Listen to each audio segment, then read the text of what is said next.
Hey Chirag, welcome to the All Walks of Life podcast. It's a pleasure to have you on. Thank you. Thanks for having me here. So, just for the viewers and the listeners, a little bit before we start off, just give us a little introduction about yourself, the work you do, and the things you're involved with, because I find it fascinating, really. Okay, so I work as a nutrition coach, online coach basically. I coach people about their fitness goals and I make their life healthier. So far, I've coached more than 1,200 people. And recently, I've expanded my team under the name Team Chirag, where I've employed new people so that I can reach out more and more people now. Yeah. So, just a debrief, really. This may sound as a very silly question, but what do you think nutrition is, though? Like as the most fundamental, at the most fundamental level, people speak about it's important, let's say, to our overall well-being. But like, is there something you pin it down to? Like, is there a definition you put to it when people ask you about it? So I believe nutrition is just taking care of your food in a very mindful way. You just have to take care that what you are eating, you should be aware about it. There's nothing more to it. There is no magic or something, nothing more to it. Right. Um. So people often I do my workouts as well, and I focus on my nutrition as well. So often what Hmm. more let's say sports scientists, your physical trainers, what they specify is that when you're looking at it, some okay, so now there's a conundrum that I fall under as well, and maybe you can maybe tell me which one's right. Some people tell me Hmm. 70% of, let's say, your body makeup is your nutrition, and let's say 30% is how much you put into it, so your strength training, your cardio, and those sorts of things. And some say it's a Hmm. 50-50 balance, so some say 50% is nutrition and 50% is your workout. Is that like is any of that true, or like is nutrition more valuable than training, or? Oh, I believe both are equally important. If your diet or nutrition is not at point, the workout you're doing is going in the vein. It's completely waste. And at the same time, if you're just focusing on your diet and not working out or doing anything, then there is no point of following a diet. Hmm. So can you uh, can you focus in a little bit about this, though? So what I often hear when people talk about nutrition is that, and I've tried many, let's say, several diets on my own. I've tried being going vegan. I've tried, let's say, a keto diet and all those things. And what when people ask me what are your experiences with, let's say, these several diets that you've probably experienced with, and this is something because I'm also been reading Gandhi a little bit recently, and what Gandhi often talks about is that one has to experiment with their body so that you know what works for you and what works best for you. So even if there is, let's say, a clear cut thing saying that X diet is good for you because it has the protein requirement, it has a high fat percentage, or those sorts of things. But like, how much of an emphasis when people come to you, clients come to you, do you say that yes, this is a prescribed diet that I've given to you, but don't just stick to it? Like, come back to me with saying maybe this doesn't work for me, or I can't really work within this spectrum that you've given. Do you So understand my at the question? first, yeah, definitely. At the first place, I never recommend my client to follow a certain kind of diet Hmm. in which the macros are set permanently or the fat percentage is set permanently. I always make the diet around their lifestyle. Hmm. So suppose if they are the person who has been eating lots of carbs since childhood, I simply cannot ask them to quit the carbs, right? It will be very difficult for them to sustain to the diet. So I keep the carbs high and I keep the fat low. I always take their diet history and I draft the diet accordingly. And yeah, the sentence you just told me about the Gandhi thing, that you have to experiment. Yes, definitely the experiment is very important with your own body. Even today I keep experimenting if it is working for me or not.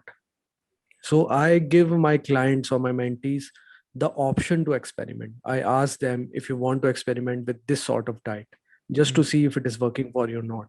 If they are okay, then we go ahead with that. If they're not, then we go ahead with that. Just depends on all over how many calories you are eating at the end of the day. Right. So, and maybe this is like my foolishness, because what I feel when people say that, okay, if the both of us are saying do experiment with your diet, then often what people may think is that, okay, maybe so they start experimenting without, let's say, professional help, or those sorts of things, which is detrimental in its own effect. Because from the outside you could say that yes, if I meet these sorts of categories, let's say if I weigh 70 kilos and if I get around, and if I'm if I'm doing a proper workout regime, then I should be getting around 130 140 grams of protein, right? That's like the general thing that people tell me. So if I go by that, but then Mhm. what if you're not doing it right? Like what if there are some proteins that, for example, we're just taking protein for an example here, but like what's to say that there are some proteins that might not work for you, or that, because that's another thing that comes up, right? Like in the general media people talk about getting certain things in your diet correct, but then what's to say that so like my general qualm is here that even though when we are recommending, let's say, experimenting with your body, people shouldn't take it to the extreme, if that makes sense. Yeah, uh I never advise extreme. Like I'll give you an example, like carnivore diet. Like right, people yeah. decided to go complete carnivore, Yeah, that was something I but wanted to ask then you about. yeah, that means your gut will suffer because you're not actually taking any fiber, or you're not eating sufficient amount of carbs or something. Yeah. So these types of experiment you can obviously do, but do it for a very short period, maybe 5 or 6 days or 7 days maximum. Do Hmm. not change your all lifestyle or completely like आज से मैं यही follow करूंगा. Hmm. Not that kind of stuff. Don't do that because your body might not respond to it. I have seen people quitting carbs completely, and then when they added the carbs back, they got rashes, they got gut issues, and etc. So at the first place, they shouldn't have reduced the carbs Yeah. from their diet. Yeah. So, okay, so you touched upon the carnivore diet, but like just to get your views on it, because like I see quite a few, let's say, Western intellectuals and also people in the West who are propagating this diet. Like what? So Mhm. you touched about the gut problem. So your gut would suffer in the long term, perhaps, and that's something I've heard as well.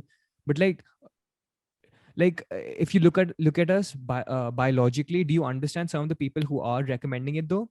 Because, for example, they say that we've been living as hunter gatherers much longer than we've lived in civilization. So we've lived. Yeah, but that's true. But right now we are not hunting, right? Right. We our lifestyle is totally different. Yeah. We are sitting on chair or throughout the day, so our requirements obviously are different. We cannot eat like an early man right now. Hmm. So obviously you touched about this aspect that it's very individual in that sense, and depends from person to person. But when a person does come to you, is are there some fundamentals that you want to get straight? So for example, let's say there are some universals that apply to most people. So from my outside I could say that, let's say, sugar and refined oils and those sorts of things, which pretty much most people who sort of have maybe aren't practitioners, aren't, let's say, aren't working in that space entirely, but still have some idea of it. So, are there some universals that you still go by to say that cut sugar, cut refined oils, or what have you? No, the only two universals I follow. First, keep your protein intake high. Second, do not use any source of trans fats. These two things I follow. Sugar I always give to my mentees because, see, again, if you are eating sugar for on regular basis, it is uh, it is very stupid to quit it altogether, like going cold turkey, Hmm. because that will affect the sustainability of the diet. Right. So something also, because you touched about sugar here, something I've observed with reducing my sugar intake as well. I think I've gotten used to it now. But initially, I think if you don't do it right, and let's say if you, as you touched about it, if you still were consuming sugar on the onset, and if you try to cut it out, you still have that craving, and then you still try to and you still try to look for sugar alternatives in that sense. Like, is that a good way of going about it? For example, if one may say that if they were occasionally having a sweet dish or a dessert once a week or twice a week, and now that someone's told them to quit it, they should sort of look for, let's say, sugar-free alternatives, or they look for alternatives which come from fruits or those sorts of things. Is that still a better way to negate sugar in that sense in the Yeah, long yeah, term? definitely. See, suppose, for example, I give you one good example of it. A client comes to me and he tells me that he's drinking 4 cups of tea every day. Hmm. I simply cannot ask him to quit the tea next day because that will be very difficult for him. So I ask, in those conditions, I ask him to use sugar-free alternative in his tea so that at least we can cut down some 100 to 120 calories every day. And sugar-free aspartame, you must have heard about this. or stevia, Mhm. these sources and these alternatives are completely fine for health. Okay. I also ask my clients to you can use a diet coke or coke zero Right. Yeah. to curb that craving. That is also fine. It just whatever makes you sustainable in the long term, we can use that.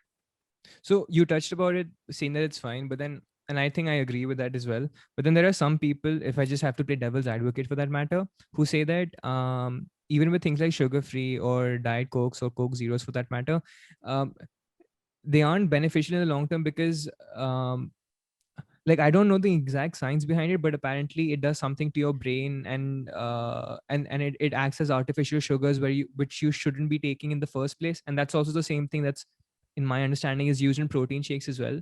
Like, do you know why some people may disagree with So you?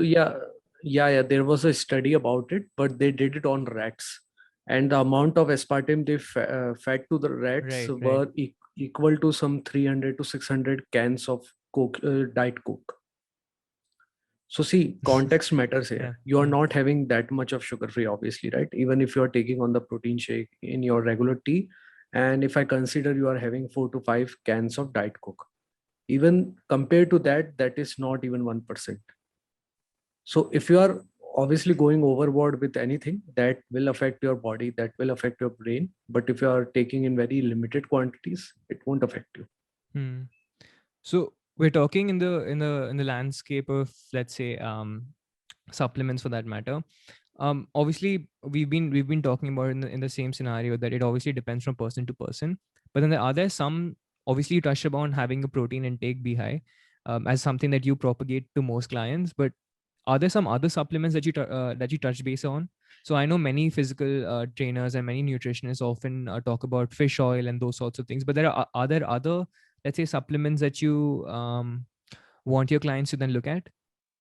Yeah, creatine and fish oil. These two other supplements I ask my clients to take. Other than that, caffeine is very useful. So, and why exactly these three supplements, if I may ask? See, creatine is a very good and very research supplement. There are no reports basically saying that creatine is harmful. It can help you to increase your power output, and that power output can help you to increase your strength over the time. And also, creatine and fish oil both helps your brain a lot, Mm. because this has been proven. Fish oil helps to improve your anxiety, and it works as a mood buster, and creatine works as a brain focus thing. It improves your focus. So that's why I asked clients to try these supplements. And caffeine, as you know, it helps to like increase the wakefulness and helps you to Yeah, perform better at workouts. yeah. So often some people also propagate the use of caffeine before a workout or something like that. Do you go as far as that as well? So for Yeah, example, yeah, some, yeah. yeah. Yeah, even I take that around 40 to 50 minutes before the workout. Yeah. So another thing I wanted to sort of ask you about, and we sort of touched about Gandhi, but like, what are your thoughts on fasting in general? Like, it could be intermittent fasting, it could be 24-hour fasting, or it could be like long-term fasting as well, where some people, so in a yearly phase, they have three or four, there are 3 or 4 periods in which they go. So there are different ways of doing it. So this particular example, I was looking at an athlete. So he said that he did um 4 times a year, so 3 days, just water and Himalayan salt fast. And even though he just included the Himalayan salt because his, let's say, his doctor told him that that helps in retaining some vitamins and minerals which often get lost if you're fasting for, let's say, 3 days without food. So Mhm. what are your thoughts in general about fasting? It could be any of the things that I've touched base on, and maybe we can circle in on particulars. So again, coming to the fasting, it all depends. How can you include in that your sustainability Mm. habits? Yeah. If you are okay with intermittent fasting every day, you can go ahead. It will help you to restrict the calories. Other than that, there are no benefits of fasting as such. I don't see a benefit, and I haven't came across any evidence. It is showing to improve something. Or people talk about autophagy kind of stuff. Yeah. When Yeah. we do fast, it reduces your inflammation and the cancer. It reduces the cancer element in your body, but that anyway happens when you are eating in deficit and you're working out enough. Right. So So with intermittent fasting as well, you don't the only, let's say, benefit you see is with calorie reduction and nothing else as such Yeah, in yeah, the long term. yeah. Nothing else. No benefit as such. So I think like our conversation is also hinging a lot on, let's say, the particular technicalities of nutrition in that sense and how it affects our body intimately. But do you feel that there are, so because, and I've felt this for myself, and when I've done, let's say, an 18-hour fast, 20-hour fast even, or sometimes even a long day, a whole day fast, the mindset, the mind space I'm in, that sometimes I'm able to work the best I can cognitively, let's say, on tasks, which often, even if I'm on my regular diet, sometimes I'm not able to achieve that. And maybe you could speak to this, maybe you could say that that's simply because that's the mind space I'm in. So it could just be it could just be it could just be that could not just be a real thing, it could just be something that I'm thinking about, and hence it's coming into fruition. But has this come across, let's say, your research or the clients that you've been speaking to, in terms of if they have fasted, like the mind space it keeps them in, like sometimes I'm able to focus much more. Is there Yeah, something to that? see, you are able to focus much more because obviously your mind is not on the food that time. You have decided a deadline that I'll eat the food that time only. So it becomes automatically that your focus remains outside of the food. Second thing, I would say, see, you fasted for a day, Hmm. you've completed your work and you focused well. But Yeah. next day, obviously, you have to eat, and Yeah. you will end up eating double the amount of calories because previous day you fasted, and the next day you will suffer. Your work will suffer. So the average out comes to the normal only. Right. Something else that I sort of wanted to touch base on was so often these religious, so if you talk about some of the religious texts and what they talk about, and maybe this is going more into the spiritual aspects of nutrition than, let's say, the technicalities of it as such. But like, what do you make of it? Because like in the readings of the Bhagavad Gita and those sorts of things, they focus in a lot on things like sattvic food and things, let's say, food that are pure in that sense. And I don't know, maybe I'm not getting a proper reading of this, but and I've seen this for myself, like when, like, I have a much better relationship with my food. For example, if I know that it's been cooked properly, if the right ingredients have been put, the vegetables are fresh and those sorts of things, and then when I sit to eat it, so this used to happen with me previously when I almost pretty much all the time had a podcast or a YouTube video on while I was eating something. And in that sense, I wasn't able to concentrate on the food as such because I was doing multiple things at the same time. But recently I've taken to it that while I'm eating, I'm only focusing on the food. And I've started to feel that I have a better relationship with my food, if that makes sense. Like I'm able to understand what goes into making the food, but also enjoying the process of eating it, if that makes sense. Like, can you speak to Okay. that? Like, Yeah, does yeah, any yeah, of that make definitely. sense? Yeah. Good question, actually. So, when was the last time you visited a vegetable market? I don't remember. Like, someone gets the groceries at my place, so Okay. Have you visited a nursery or something? yeah, yeah. Yeah. So we do feel good when we see a green, lavish things around it. Whenever I visit a vegetable market, I feel good about it after seeing fresh vegetables. Right. So that's the point where it is coming from. And when these books were written, there were no electricity or Hmm. fridge or cold storage or something. So they were really not sure about why would someone eat a vegetable which has been stored Stored and stale. Yeah. in the fridge for 7 days, 10 days. They had no idea or they had no notion about it. So right now, coming to our present lifestyle, we cannot really afford to go to fresh market every day, Hmm. right? Hmm. And I coach people from Canada, Japan, Australia. There has been a culture where they cook entire week food on Sunday Yeah. and they freeze it and then they reheat and eat it.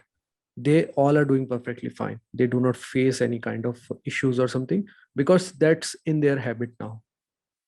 Hmm. Yeah, makes sense. So I think, like, with the discussion we're having, like something I've been able to take away, like one particular focus you always have is on sustainability. As is even though you're doing it right now, can you do it in the long term? Like, are you able to sustain Yeah. it for that matter?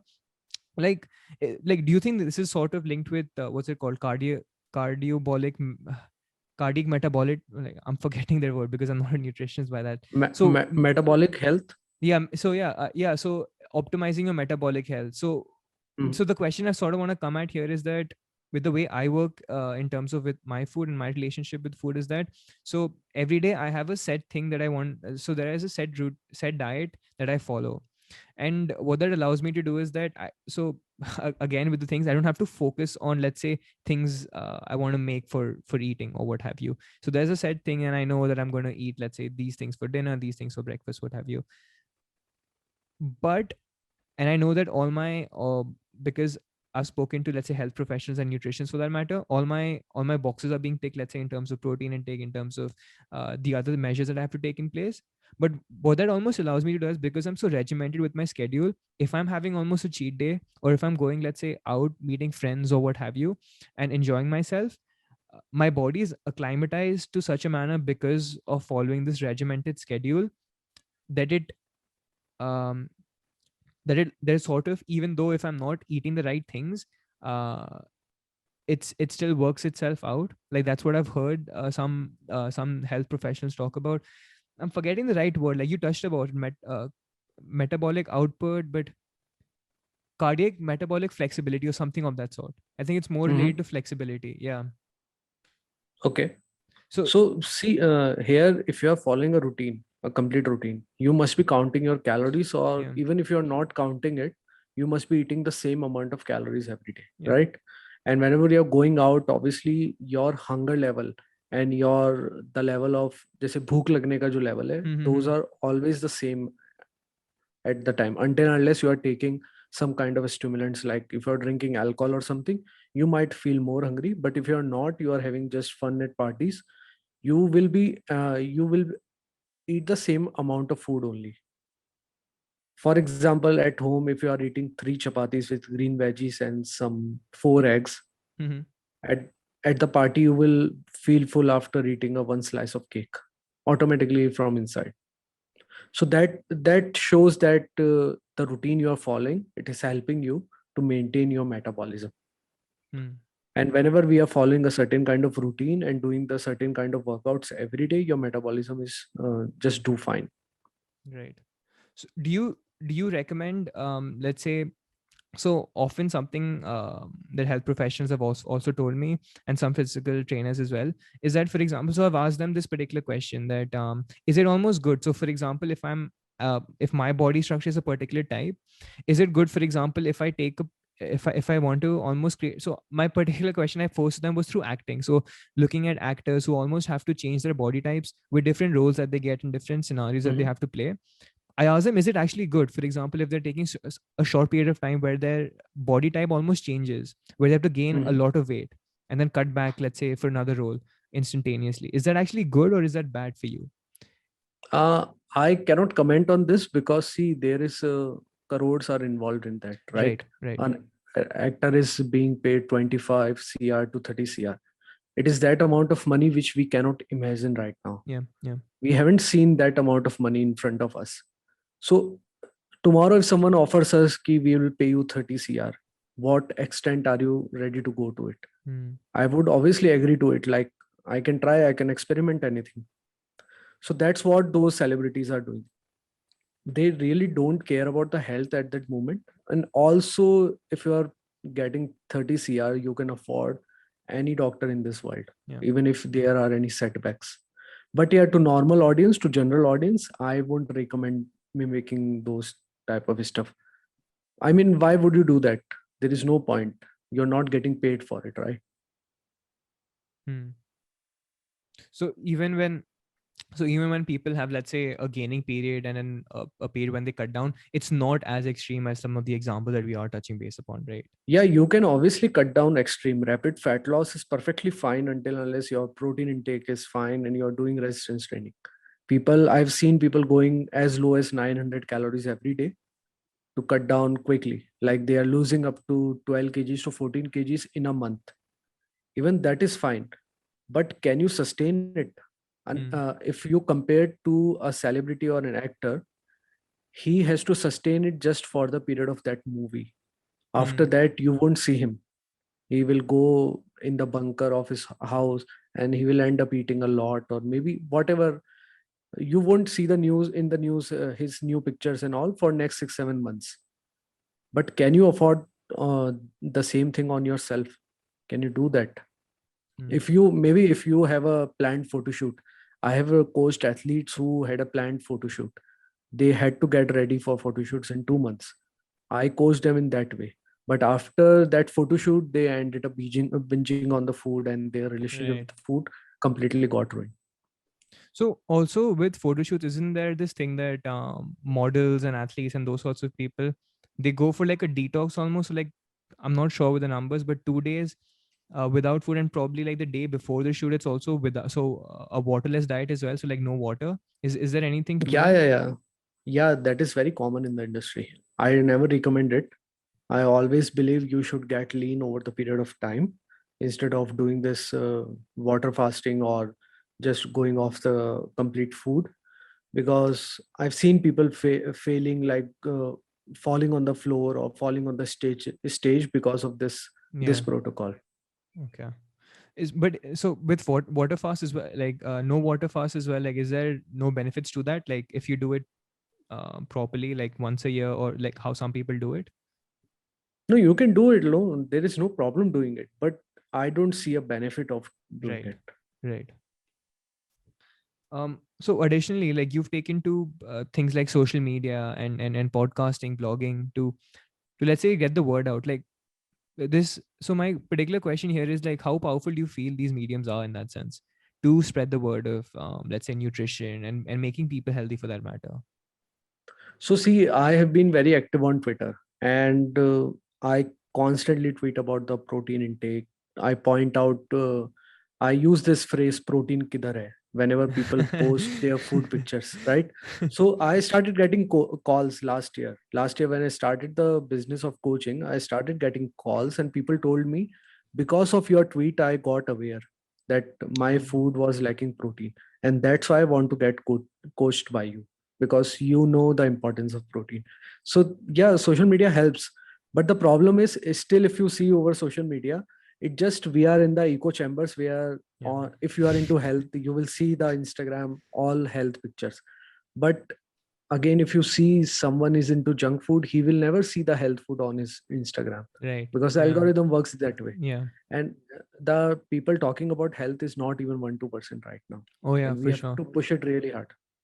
Oh, for sure. And like, I think I've seen this for myself as well. Like in India, in the metro cities, I can speak to it for the most part. Like I know some, and even then, like I'm saying, people are starting to get, let's say, more aware about their health and starting to differentiate even things that are good for you and not good for you. But if you start going to metro two, like sorry, tier two, tier three cities, like that's not even a concept that's floated No, about. man, I'll tell you honestly, whenever you visit a mall next time after the COVID, or whenever you visit a theater or any public place, just look around you, how many people you see fit. Yeah. You won't even find a one to hardly कोई एक बंदा दिख जाएगा आपको Huh. जिसका अच्छा Yeah. built होगा and he'll look fit. Otherwise, all crowd will be like with skinny fat situation and all. Hmm. So that's a quick sampling. You can see कि Hmm. कितना Hmm. Hmm. लोग ध्यान दे रहे हैं health पे. Yeah. Additionally, though, but like, what do you have to say to this? Because something that I think India mein abhi bhi thoda kam hai, like it's still less in India in that sense. But so this aspect of body shaming that's come about, and obviously I don't agree with it as a Mhm. concept. Right? That's obviously that's obviously wrong to denigrate someone because of the way they look or the way they appear and those sorts of things. But what I don't agree with is people almost shielding themselves for them not to change themselves because of this particular phenomena. Yeah. Change in themselves is in the sense that if you look at all the, and you can speak much better than to me than I can in the sense, but like if you look at most health parameters of people, of how people, of the illnesses people go through and the diseases that they get, often there are a few things that often come up. It's obesity, it's smoking, and it's those sorts of things. So if there are those sorts of parameters that are always identified scientifically that they're not good for you, that's when my thing comes about to say that you shouldn't be propagating this because all bodies are equal and those sorts of things. But they're missing the point in my aspect, in my estimation. Mhm. See, I'll tell you honestly, I'll tell you both the ways, what I believe and what I've seen. Yeah. What I believe, that if someone is handicapped, or if someone is of dark skin, or if someone is not having an eye, maybe, or maybe a bald or no hair situation, that person is prone to body shaming, right? If you are telling that person that making fun of his hair, or maybe making fun of his handicap situation, that is definitely a body shame, and that can harm that person into like a depression for throughout his lifetime. Okay. Second situation is, I used to believe that I can ask a fat person that you are fat, you should get healthier. But there is a way of saying it which we don't know yet how to say it. Because recently a client came to me. For 13-14 years she didn't face the mirror ever, because she was fat and she was bullied at her school for being overweight. Then I understood that, yeah, whatever we do about the body shaming, what we think we can motivate someone by shaming about his fat or her fat, that is not good. It can harm them. Like, imagine not facing the mirror for 14 years. So yeah, there is no certain definition of it, no certain line of boundary. But see, what we can do, we can just spread awareness. If Yeah. people want to get fit, they will get fit. Otherwise you cannot really force someone into it. Hmm. So maybe this goes back to, let's say, your client base, and how you sort of initiate talks with them. Like, so you obviously taught you touched base upon, for example, if there's a certain routine a person has in terms of, let's say, how many teas the person is drinking in a day. Mhm. So like, do you take it slow almost? So do you say that, okay, so maybe reduce one tea in a day, and then let's see how it goes, and then maybe in a couple of weeks time, then you say, okay, can you now push it down to one tea a day only, or something like that? Like, is that a particular is that the right way of going about it almost? For example, to say that, and I think you've already answered this pretty much, but like, in the sense, in long term, building it almost to get the sort of diet you want your client to have, but almost taking it in a way that you it's easier for them to adapt throughout the process. Yeah. Slowly I do, and I do with all the things, not just the tea. Yeah, that was uh, just an yeah. yeah, I'll give you one example. One client came to me and he was drinking 60 ml large twice a day, early in the morning and late in the night, because he used to get hangover in the morning, and he was like, if I don't drink alcohol, my hangover doesn't get cured. And in the night to sleep, he used to drink alcohol again. So I was like, I cannot ask him to quit the alcohol all of a sudden, because if Yeah, he's not able to sleep only, he will maybe end up major drinking withdrawal more and more. problems also. Yeah, Yeah. yeah, yeah.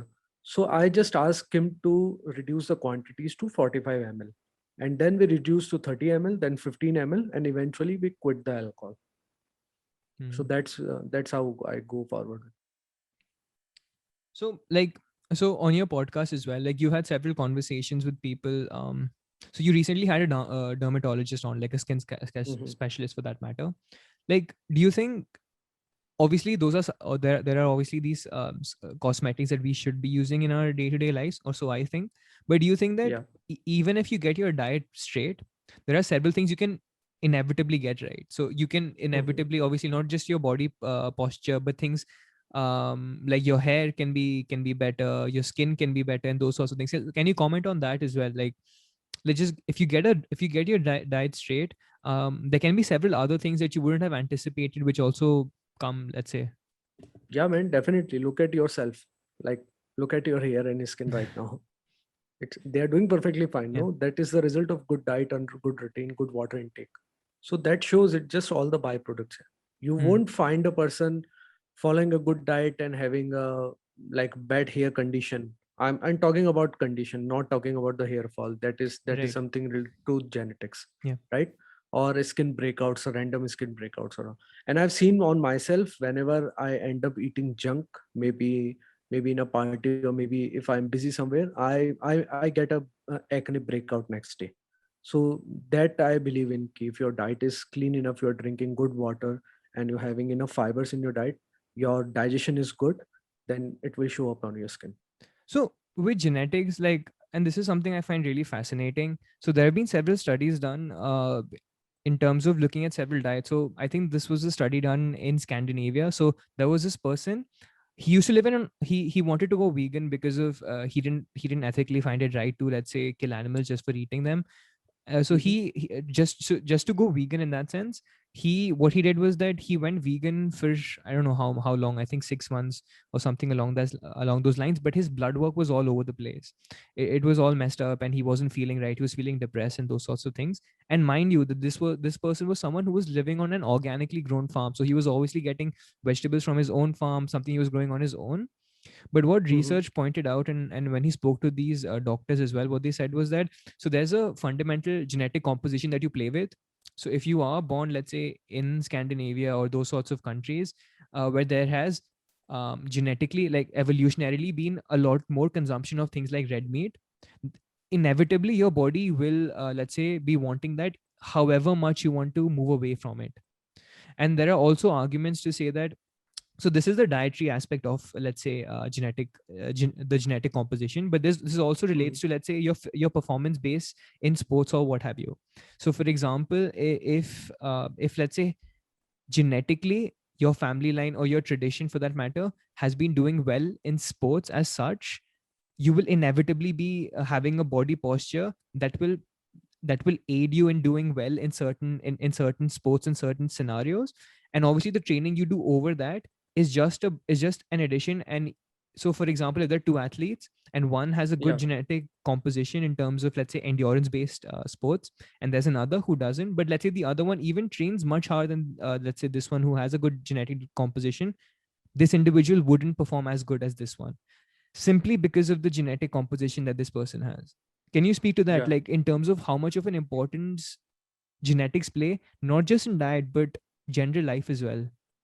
So genetics definitely does play a role here. If your genes are not suboptimal enough, you Hmm. won't see the results. But see, losing fat is possible for everyone. Yeah. Now I'll give you my own example. I'm training biceps good enough for 2 years now, but I'm Hmm. still not seeing this shape of it, proper Hmm. good shape of it. So I'm somewhere suspecting it's because of my genetics, and there Yeah. is nothing bad about it. Because see, what we can do. I don't want to go on the drugs for Yeah. just to grow some good biceps. There is no point doing it. So same goes with the athletes. If we are seeing in the sports that the players from African countries are doing better because Hmm. we see how they are blessed with good genetics. Yeah. Yeah. So what we can do right now as a current generation, we can eat good, we can train hard, and we can try to change the genetics of our future generation. Hmm. If we are doing it continuously right now, maybe after 50 years or 100 years down the line, whatever generations we are getting, they might perform better than us. Right. That's how genes improve. Africans suffered a lot in the desert for water, for they hunted over the long period of time. They couldn't do the agriculture thing, and that's why they are performing better sports, I feel. Hmm.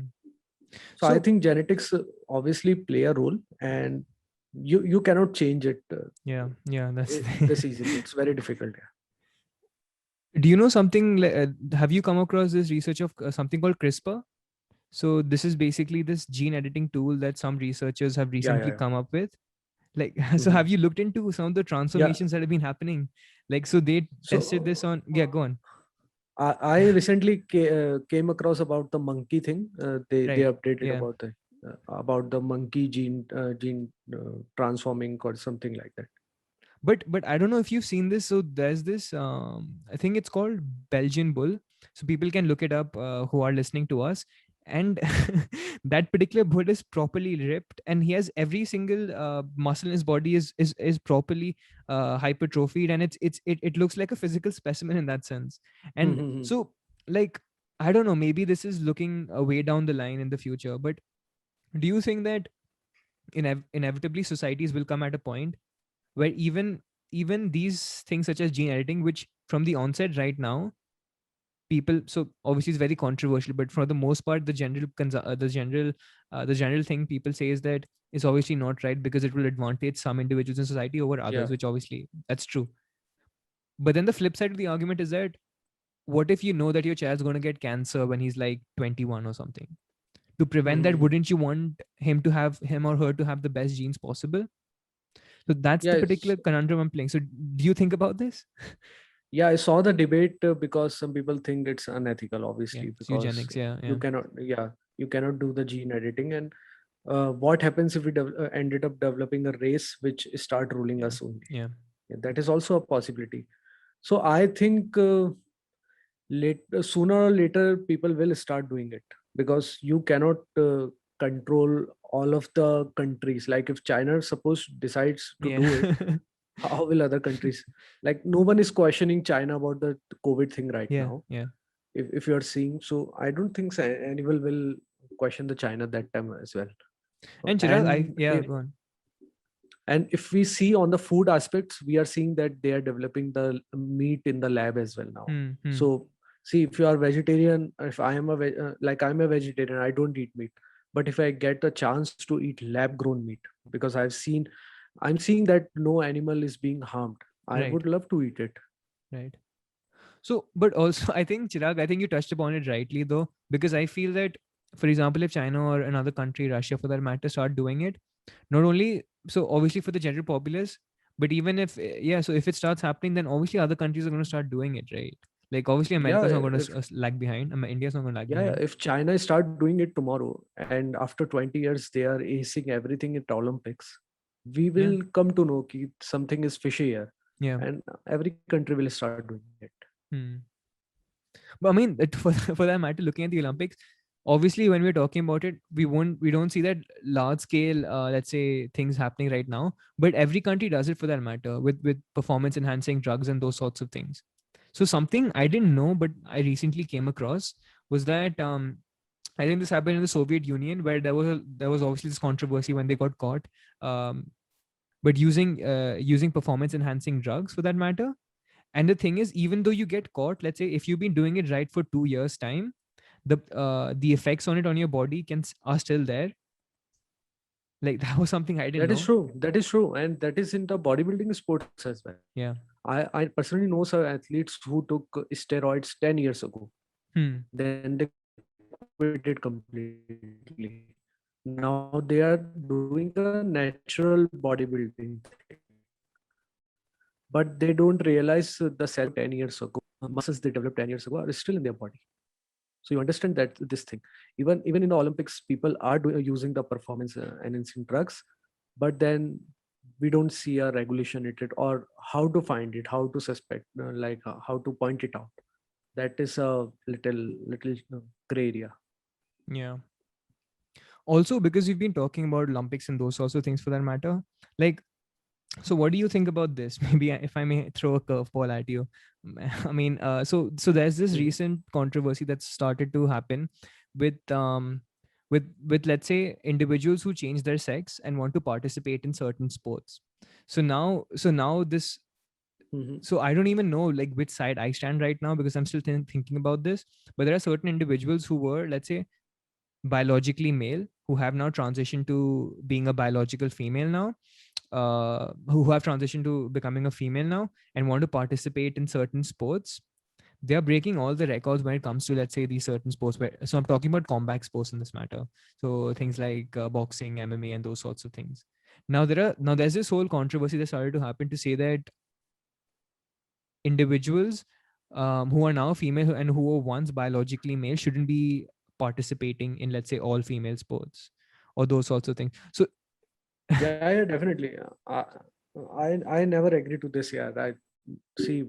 There are only two sex right now, male and female, and yeah, if male change their sex to female and participating in these sports, then there is no point of competition, yeah, because obviously males being good in muscle mass and good in the power output, they yeah, will end up performing better, and then there will be no competition in the market.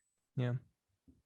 See, I totally agree with you. But the thing is, and I don't know if you've come across this, but this has started to stem in university systems now, is that people almost, so like I think the both of us can agree, and I agree that obviously males are, let's say, physically more stronger than females are. Not to say that not to say that there aren't strong females, but on an average, Mhm. males are more stronger than females are physically.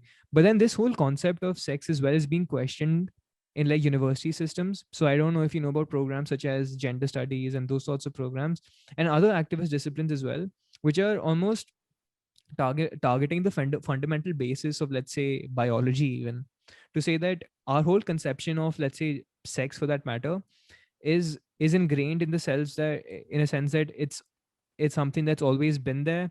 So that's the way to look at it. But we don't even know what if it was socialized from the onset, how things would have turned out. Like, do you pay heed to that, or do you know this argument? Yeah, I came across this argument from the podcast or lecture of Jordan Peterson. I think Oh, he was very, are you a yeah, big fan of Jordan Peterson? yeah. Because I'm a I love that. fanboy. I love that professor. Yeah, same. So yeah, I came across his video, one of the video where he was questioning it, and he was right about it. We should see. We don't know what the people thought 4,000 Yeah, year ago to decide a gender, that he's a male or she's a female. So we can believe in that, and the world is doing fine right now. yeah, There is no point of discovering or getting into things which makes no sense to. yeah. No, I totally agree. I mean, I don't even know. I mean, with the way things are going. I mean, so you also talked about gender. So gender and sex are also two different concepts, which, I mean, I'm still trying to wrap my head around as to how many genders there are, and how to sort of appropriate people in the general public. But that's just something I guess we'll have to start living with now. But Yeah, that will become very common. Next 50 years you will see everyone changing their gender, like depending upon their mood. do you think, but what are your thoughts on that though? Because, and obviously I understand that anyone, it's a free country, it's a free world, people can appropriate themselves as they wish to. But so, and this again talks, this links to Jordan Peterson because you brought him up. Like, do you think that it should then almost be forced upon other individuals to then have to appropriate people, appropriate them in the way they want to be appropriated? So obviously with the whole gender pronouns stuff that started to happen, where obviously if I want to appropriate myself a certain way, I would expect other people to then to then use my pronouns. Like, what are your thoughts on that?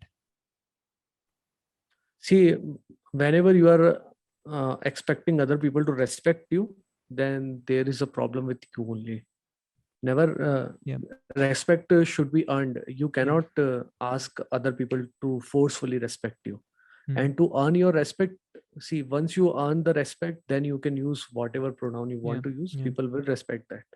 But if you are forcing people to do it, Hmm. then obviously there will be a backlash. Yeah.